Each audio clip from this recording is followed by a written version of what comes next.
Welcome to Rewired Sober, the podcast that breaks down the real reasons women turn to alcohol. Spoiler alert, it wasn't a character flaw. It was your neurobiology, your conditioning, and the systems that taught women to silence themselves instead of support themselves. I'm your host, Kate Vitella. I've been a registered nurse for well over 2 decades, trained in addiction and mental health, a bit neuroscience obsessed, but spiritually grounded. This is the science and soul work of a woman's recovery, where I help you understand what's happening in your sober brain and reconnect to that deeper inner truth you've always had, that soul level knowing, the intuition the patriarchy has tried to train out of you. When women combine the science of the brain rewiring with that inner knowing, you stop feeling broken and you start feeling powerful. So let's get into it.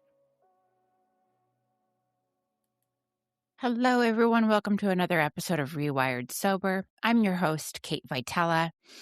First things first, you know what would be super awesome is if you would like and subscribe the podcast and leave a review, because I'm only in the high 60s for episodes and no one can find me. And I know people are always looking for a sobriety podcast. And the way that it bumps it up on the algorithm is if you leave a review. So that being said, okay, so today is a solo episode. I got a lot for you here and I'm excited to talk about it. I did have a guest lined up, but she canceled and I was like, you know what? I have so much to say on this other topic that I decided to pivot. So you've heard a lot in personal development spaces about this being the year of the horse. And last year in 2025 was the year of the snake, where we were sort of shedding old identities and letting go of things that didn't serve us, and like the shedding the old skin of the snake, right? I am not big on this. I'm not well versed. I am not a spiritual healer. I don't own crystals, but I do know the general conversation around this, and it certainly gets talked a lot about. So if last year was about shedding old identities, then 2026 is the year of the horse, which is kind of about embracing truth and autonomy and refusing old controlling systems. Particularly the piece of this that I resonate with is the fire horse. I just like the word fire. No, the fire element, because it's passionate and rebellious and expressive and fearless. And these years historically get labeled as really bold or disruptive and transformative. And I am feeling that big time right now. You know, people, especially women, stepping into independence and refusing to be controlled. And it kind of lines up, right? We shed old identities in 2025.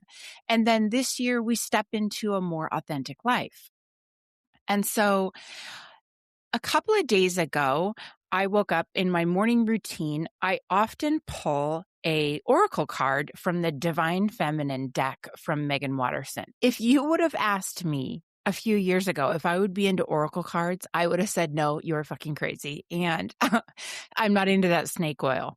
But since I've gotten into the work of Meggan Watterson, and it's so empowering. She's a feminist theologian. I've talked about her a lot on this podcast. She's been so inspiring to me on my journey of feminism, intersectional feminism, deprogramming AA, deprogramming organized religions and patriarchal structures. And all of it has really been inspired by her work.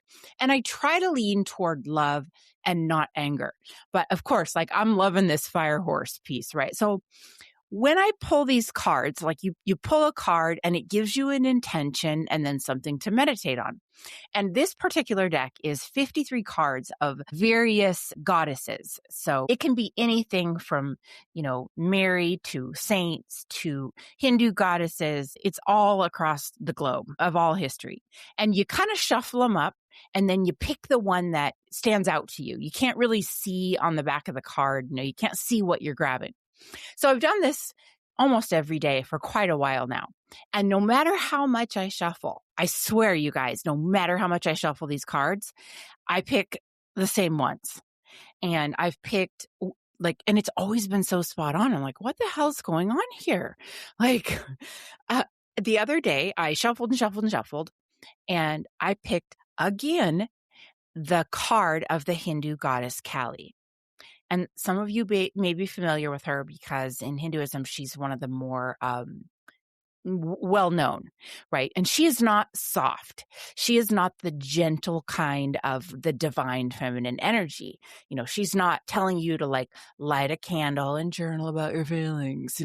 Kali is like the energy of truth. And she's the one who cuts away the bullshit and the illusions, and she destroys what's false so something real can finally take its place. And when I pull this card, the intention on the card says, I release all that doesn't serve me and be the truth of who I am. And then the meditation is on something that I found to be pretty confronting. You're to meditate on what is falling away from your life that no longer serves you. And before I went to meditate on this, because meditation is hard for me, like I'm a hyperactive spaz, it's hard for me to get into that zone. I may have a pinch of ADHD. I'm not sure. Maybe I drink too much caffeine. I have no idea. But I have to admit, it's super hard. So sometimes meditating on paper works, like Julia Cameron's morning pages in her book, The Artist's Way, where you just sort of dump out onto the page. You scribble what comes to mind and you don't edit it and you don't try to put it into any kind of form. Sometimes meditating on paper like that, for me, is really helpful. And then I can maybe drop into a little bit more of traditional meditation and prayer. Sometimes not. So what I started doing immediately was scribbling down all these things in my life that were sort of no longer serving me. And the intention here is not to look at what should fall away, and not even to look at like parts of my life that I wish I could change, but sort of what's already dissolving, right? Because it was never aligned with who I am or who I'm becoming. And it hit me so hard because if you're paying attention, life does this to us all the damn time at several phases in our sobriety and our personal development. And, things will start to feel tight. Certain habits don't fit anymore. Conversations feel forced. Relationships feel forced. People in your life don't fit, right? And some identities start to feel a little bit like a costume. And I think instinctually for most of us, there's fear around that. I know personally, I try to hold on tight, to grip on and to rationalize. I don't like to let things go. I try to negotiate with an old version of myself. And it takes a little bit for me to embrace the real invitation of something different. And when I was scribbling all this stuff down, I couldn't believe this giant list of things falling away. And it reminded me of this stick-it note I have on my cork board that says, choose love over fear. And that's from A Course in Miracles. And I glanced up at this. Now, this is not because I have everything figured out, right? Believe me, I don't. But growth is something that is asked of all of us. And so I try to embrace this. It asks us to stop clinging to old identities and beliefs and habits and expectations. And if I am nothing else, I try to be a humble example of a forever student and forever growing. And so I thought, okay, what if the invitation is like choosing love over fear? And not in the corny way you think. But I have a tattoo on my forearm. Like all my stories start with, I have a tattoo, but it says only love is real. And that's also from A Course in Miracles. And what that means to me, is the rest is just ego, bullshit, and fear. Only love is real. And the rest is like what's imagined and things we've drummed up in our head, often from an ego space. And I don't mean ego as in arrogance. I mean fear. So I started thinking about this, right? And Fear always tells us to hold on as tight as possible. But love says it's okay to tell the truth. Fear says stay where it's safe. And love says it's okay to become who you actually are. And when I pulled that Kali card, that question just all kind of hit me. And I really was thinking about where I'm at in my recovery journey. Am I making decisions out of fear or out of love? And this is so relevant to all of us on a sobriety journey, right? Sobriety is like one giant shedding. You're shedding behaviors, coping mechanisms, and then you get into shedding old stories and the roles that you played to survive. I mean, it's just one big shedding process. And sometimes it's slow and painful until you start stepping into a more truer version of yourself, until you get more comfortable. And so I thought I would talk about what came up for me, what I'm deciding to shed, and what I'm deciding to embrace. And when I was done, it was almost like, wow, okay, it's March and I just made my New Year's resolution. But it wasn't like that. It was like stuff that's already happening. Like, I don't plan for this to be the way it is, but I'm in the thick of it, is basically what I'm trying to tell you. God, speaking of dissolving, I can barely talk. I just had some lip fillers dissolve today because I had this one piece on the right side that was like digging into my side of my mouth that got too big, and I was biting it with my tooth. So I have this giant fat lip. Anyway, I don't know if you've ever dissolved filler, but it hurts like a motherfucker. But it's worth it because fillers get like all weird and out of control. And I love talking about this stuff. So yeah, had that dissolved. My lips all swollen and weird, and I'm hoping I look like a normal human coming soon. Okay, so here's what I wrote down. Now, this is not going to be a surprise if you've been listening to this podcast, this first one, but definitely I'm in the phase of shedding dogma and fear-based thinking around recovery. If you've been listening, I'm really working to deprogram some of the dogma that came with parts of my recovery and my experience. And this is not about attacking a program or saying anything, for those who are in those programs. I'm grateful for the pieces that helped. But over time, in the rooms of 12-step, I started noticing that things weren't sitting right with me anymore. It felt very black or white. It felt really absolute, right? And there was always that concept that if you question something, you're in denial. That's your disease talking. All the things. There's a lot of rhetoric in these recovery spaces, and a lot of it comes straight out of the 30s. And it gets repeated so often that it starts to sound like science, but it's not. It's just kind of folklore that's been passed down. And so after spending years in these rooms, I had to really work on shedding that dogma and all that fear-based messaging. It had filled my head so much. And there was so much gaslighting, especially in the beginning, that it just kind of sat with me as this like internal narrative, this looping tape in my head of voices of what my sponsor would say or someone would say. And when I step back from it, I really see that like, that wasn't helpful. And there was a lot of gaslighting and a lot of fear mongering. And I also just reached a point where my brain and honestly, my freaking soul, I just couldn't ignore the dissonance anymore. I mean, I'm a fucking nurse. I'm trained in addiction science, and I've spent years studying how the brain actually changes. And when I started doing that, like some of that dogma naturally started to fall away. And I started really questioning. And it wasn't out of anger. I mean, I was joking in a podcast that sometimes I can get snarky about it, but really there's a lot of clarity around it. But I'm being very intentional about shedding that fear-based thinking and that dogma. And the reason why I'm saying this kind of sounds like a New Year's resolution is because for each thing I realized I was shedding in my life, letting go of, I was sort of embracing something new that felt more honest and more expansive. So obviously, I'm embracing neuroscience. I'm understanding how neuroplasticity works, how habits form and change, and understanding the nervous system and trauma and emotional regulation. But I've also been embracing a radical feminist lens on recovery, looking honestly at how women experience addiction differently and how shame and caretaking roles and cultural experiences, coming from the intersections of various backgrounds and LGBT, how that can shape our drinking. And, the most important part of this for me is I'm embracing self-fucking trust.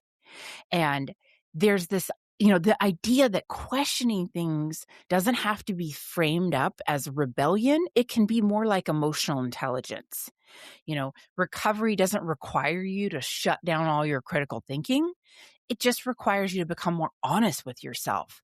And I love the work that I've been embracing. I feel more free and more on fire for this work and this messaging. It's so much more aligned than anything I ever recited in the rooms of AA. And that's just my personal truth. But when I stepped away from 12-step and I really examined, what if I just spoke freely? And this type of stuff started coming out. And then the feminist lens started coming out. It was like I had definitely landed on what was true for me. I mean, I could feel it resonating. And that never happened in the rooms of AA for me. It just didn't. I recited all the things. I did all the things. I said all the things. I called myself an alcoholic. I read the same book over and over, but nothing really rattled me like this work has. And so that's how I know I personally, for me, I'm on the right track.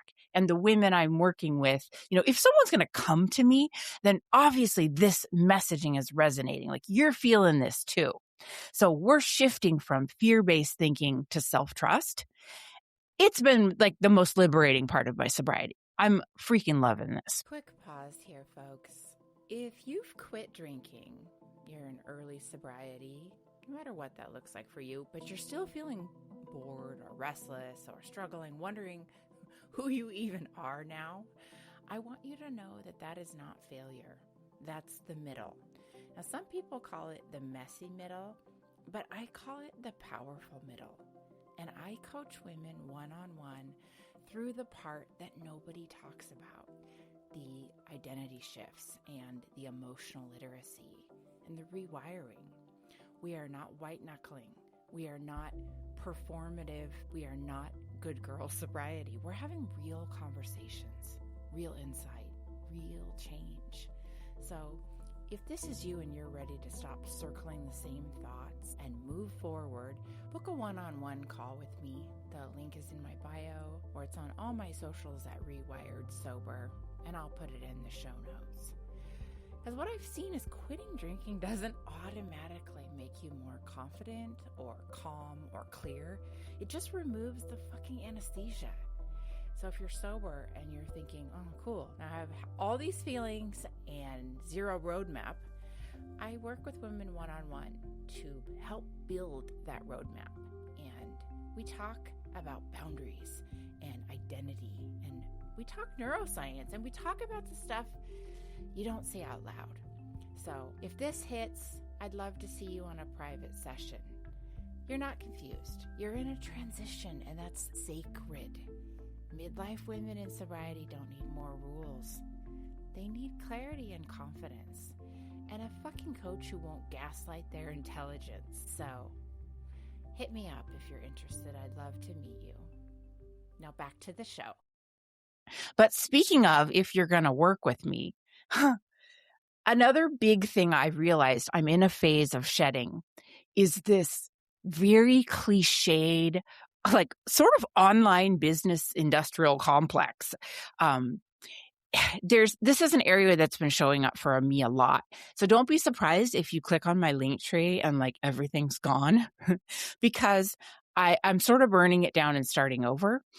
In a really purposeful way. This has been showing up for me so much, and if you've ever tried to build something online, you know that there's this entire ecosystem of advice out there telling you how you're supposed to do it. God, and if you have friends who are entrepreneurs, there's jealousy and power struggles and insecurity and God, I've lost friends and barf. And, so I'm really working on shedding that. And what I'm letting go of is the idea that I needed a fancy platform to look legitimate as a coach.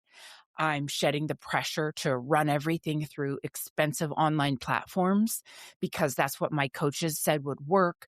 You know, posting every day on social media, reach out to 100 people, optimize your funnel, grow your list, scale.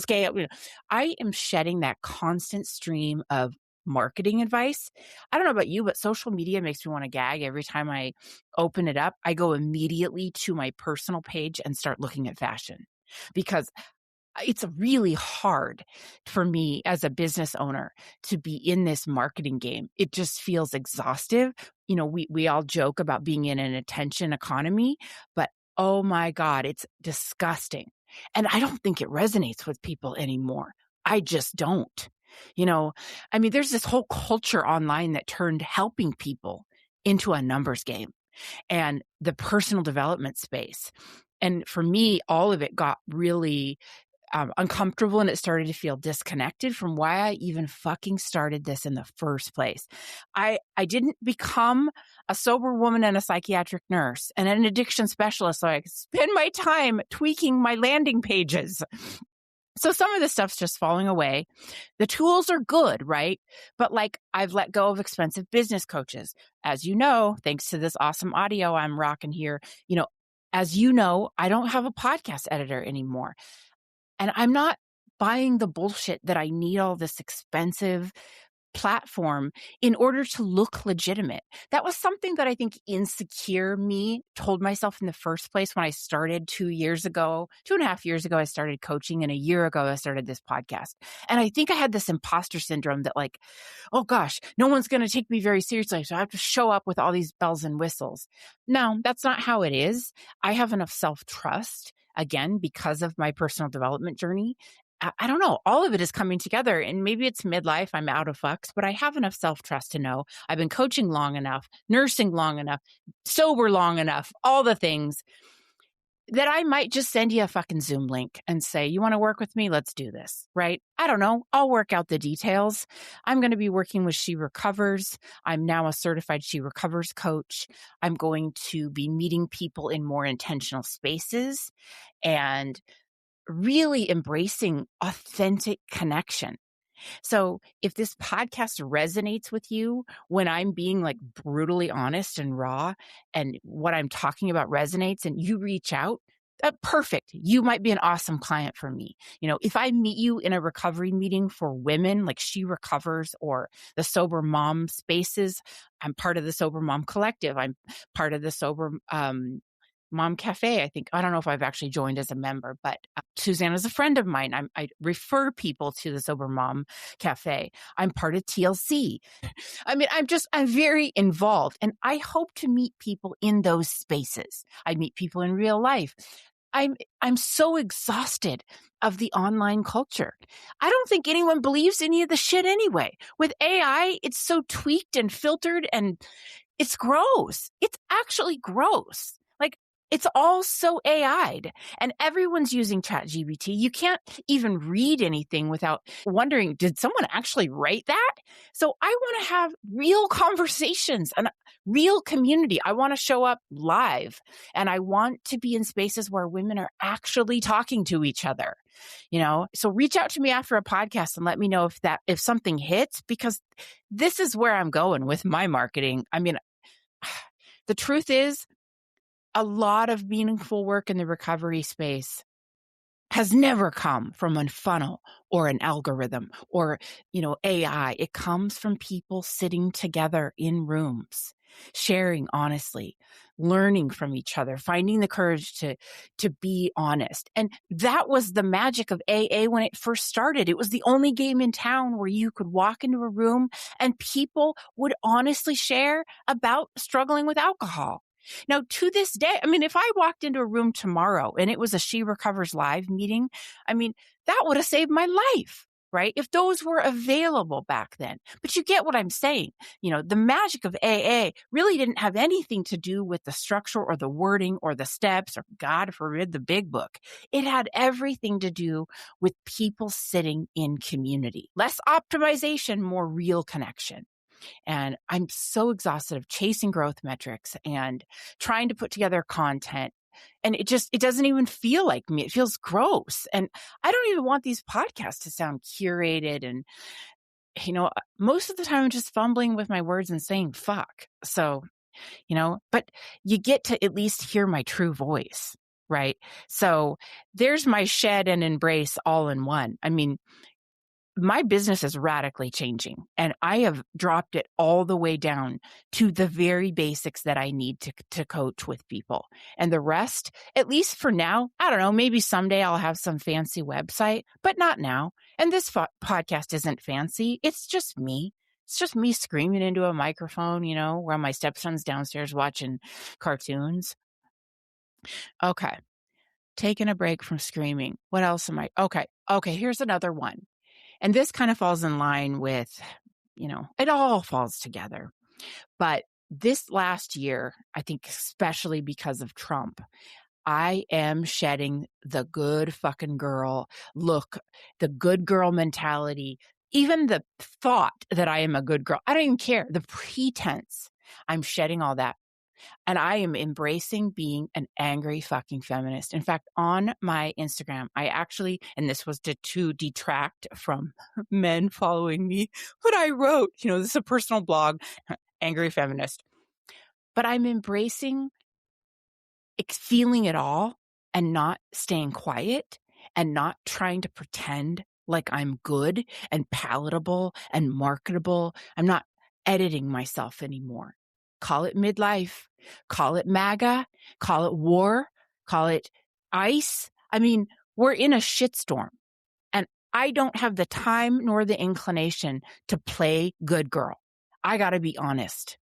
I am not the one who's going to stay quiet about certain topics because I don't want to make people uncomfortable. No, I'm the one who is going to speak out about politics, about women's rights, immigration. I don't care if it upsets the algorithm. I've lost followers. I've lost friends. Same with AA. I don't care. I'm shedding that. Now, is it painful to lose friends over your beliefs in politics, your belief about recovery? Yes, but it's also very, very eye-opening.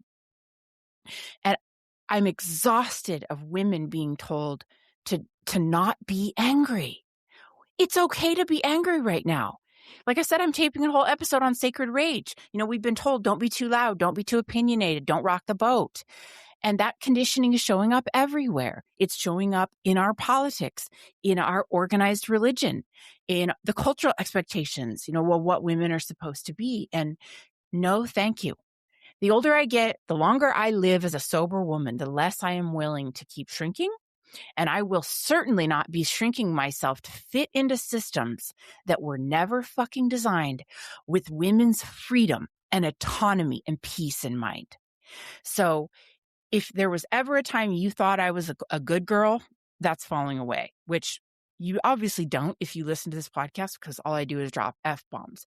And yet I can honestly say, even though I really try to embrace authenticity, I am loud, I'm vocal, I'm, kind of gregarious, there's still been a lot of fear in me.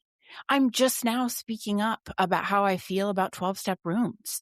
There's still been a lot of fear, and rightly so, because God, there's the wrath of social circles and friends. I live in a fairly small community, and I can tell you, my friends from the 12-step rooms, I will run into them at the grocery store and they pretend they don't know me.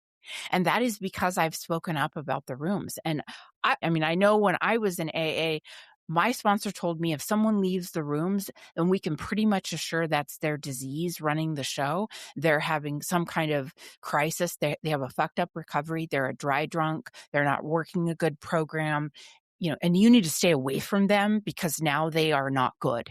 And I see people in the grocery store looking at me like I'm that girl. And it's heartbreaking, absolutely heartbreaking. And yet I come home and I talk to my husband about it, and we're both okay with it. We are both okay with it because we are leaning farther and farther into our truth, meeting more and more people that share these opinions. And it feels like the most real part of me. Okay, back to the good girl. I don't know if I was ever a good girl. Like, I didn't even follow the clean girl aesthetic. Barf. I actually hated that. I am a maximalist. I like loud things. I like tons of jewelry. I like a loud style. You will never see me being clean girl, good girl. But I do have to admit, maybe I was fearful, insecure girl. And so I am embracing a more honest side of me, the part of me that's not going to stay quiet. And I'm radically embracing my feminism and the reality that anger can actually be sacred and really clarifying. You know, Anger often shows up when we finally see something for what it is. When we finally see something really fucking clear, you recognize an injustice or someone is a hypocrite or there are systems around you that are harming people. That's when anger shows up, at least for me. And for a long time, I've been told that anger made me look difficult, dramatic, inappropriate, or worse, not emotionally sober. And so I was really afraid to voice any of that, but I don't see that anyway anymore. I see it as energy. I see it as fuel. And it's a signal to me that something matters, that something is important to me. So instead of trying to soothe that out or make it more palatable, I'm just letting that fucking voice exist. And I am going to speak honestly about what I believe. I went to an event the other day and I met up with Casey Davidson, the host of the Hello Someday podcast. She's also a friend of this pod. And we were talking about our political views and feminism. And I said, do you think this is going to stop me? No. I don't care about the pushback. I will continue to be loud and proud and feminist and fight for rights. And I will continue to voice my opinion about dogma and organized structures that are harmful to women, because you're not going to dim my light. You're just not. Sobriety didn't just remove alcohol from my life. It removed this filter. And what's left in me is a person that cares deeply about truth and injustice and women's rights, deeply about women having access to honest recovery that doesn't gaslight or guilt or shame. I care deeply about that. So that will be my hill to die on. So I remember telling Casey Davidson, I'll fucking keep going. I don't care. Take it or leave it. In fact, I actually posted a picture on Instagram today of me wearing a t-shirt that said cunt. My husband got it for me when we were in New York at the Chelsea flea market. And now in fashion circles, cunt is a good thing, right? It's in the trans community, they say she's giving cunt. If you take a really awesome photo, if you're really slaying in a picture or an outfit is really amazing, in the fashion community, she's looking cunty. She's really cunty. So that's actually a compliment. But I wanted it because I know that people look at it oh, we know Kate, she's just gone off her rocker, but for me, it was more of a fashion context. But I don't care. I don't care what you think of me, right? I just don't. So, okay. And then speaking of fashion, now I got to talk about this, even though this is a sobriety pod, because fashion is my creative side. It is the play and the dreaming. Honestly, it's what saves me from real life. I hope we all have a creative outlet or something that we do that doesn't feel so deep and exhausting. Fashion is my sport. It's like my Super Bowl. I participate in discourse chats. I watch all the shows. I commentate, with other fashion lovers. We talk about what we like, what we don't like. I look through the collections. I subscribe to French Vogue because the layout and the editorial is so much better and beautiful. And it's not so, I don't know, American Vogue. You might as well read People magazine. I mean, it's filled with celebrities and bullshit. There's always a celebrity on the cover. They don't really highlight the designers or the fashion. I mean, hopefully the new editor-in-chief, Chloe Mall, can take on this and go back to the old school way that Vogue used to be, where it was back in the days of Grace Coddington when it was beautiful editorial. Anyway, I've gotten way off topic. Okay. So I still want to look at, on my creative side, what am I shedding? And I'm certainly shedding chasing trends, chasing external validation. And in another aspect of my creative life and modeling, chasing the fucking spotlight. As far as fashion goes, all that's fallen away from me in my life is this need to be trendy. And I love fashion, that hasn't changed, but my relationship with it has. There was a time when getting dressed was a little bit more about fitting in and trying to find myself in sobriety. And I was certainly following trends, buying things because they looked good on Instagram, trying to keep up on Instagram, trying to be a model. Don't laugh. I know. And that energy isn't really bad. It was just external and performative. And fashion was like, it was approval. And I feel all that falling away when I sit for hours and watch fashion shows. And it's just me in my imaginary dreamlike state, in my imaginary world. And it's my escape. And I really look at outfits and try to figure out what is their point of view? What are they trying to convey? What's the narrative here? When I put outfits together, the first thing I ask my husband is this giving performative? Is this giving Halloween costume? Is this giving flight attendant? Is this giving 80s rock star? And he'll be like, what are you talking about? But really what I'm asking him is this saying what I'm trying to say, right?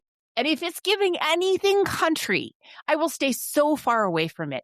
I cannot do anything country or cowgirl. No, thank you. I don't want to see it. So if I even feel a hint of country, I can't wear it. But anyway, I'm really embracing my personal relationship with fashion and creativity and experimentation. And like I said, fashion as play and fashion as my escape. I mean, we all need a freaking escape right now. I don't know if I would have made it through the last few months if it wasn't Fashion Week in New York, London, and Paris. I mean, and Milan. Like the podcast and the commentary and the discourse, watching all the shows. I mean, I live on YouTube. And I wouldn't have made it through what I've been going through. And I wouldn't have made it if I didn't have this creative outlet. And when it comes to my personal style, I've long since given up the fact that I have to define it and stay with it. I certainly have a template. I have a color palette I stick with. I like really bold colors. I wear only primary colors. I wear some browns, but if I'm going to wear color, it's primary. I wear a lot of black. I wear pops of red, kind of a fiery orange red. And that's my template. But sometimes it's masculine and sometimes it's feminine. Sometimes it's weird. It's punk. And it's all about self-discovery. And when I get dressed, it's like, I really am trying to convey a point of view. And so I'm really embracing, I'm not trying to look like everyone else. I'm trying to look like myself, and I'm embracing that. And so reach out to me. Let me know what you are working on embracing and what you're lurking on. Yeah, let me know what you're lurking on. I'm telling you guys right now, social media is disgusting. It is so performative. There is so much AI. And as a coach, someone who knows the back end of search optimization and the things that we do to get seen and heard.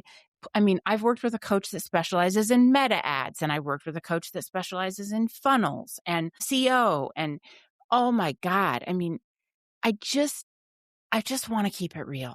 And maybe I just want to keep it simple. Maybe I just want to keep screaming into this mic. I don't know. Right now, I don't even feel like I have to know. I just have to keep running with the fucking fire horse. That's where I'm at. So thanks for hanging out with me for these last 30 minutes where it's fucking snowing in March in Seattle. Are you kidding me? All right. Gotta go. Thanks for spending this time with me. I love you all so very much, and I mean it. You can find me on all the socials at Rewired Sober. The links to join my coaching program are always in the show notes, as well as an email if you want to get in touch with the pod. So until next time.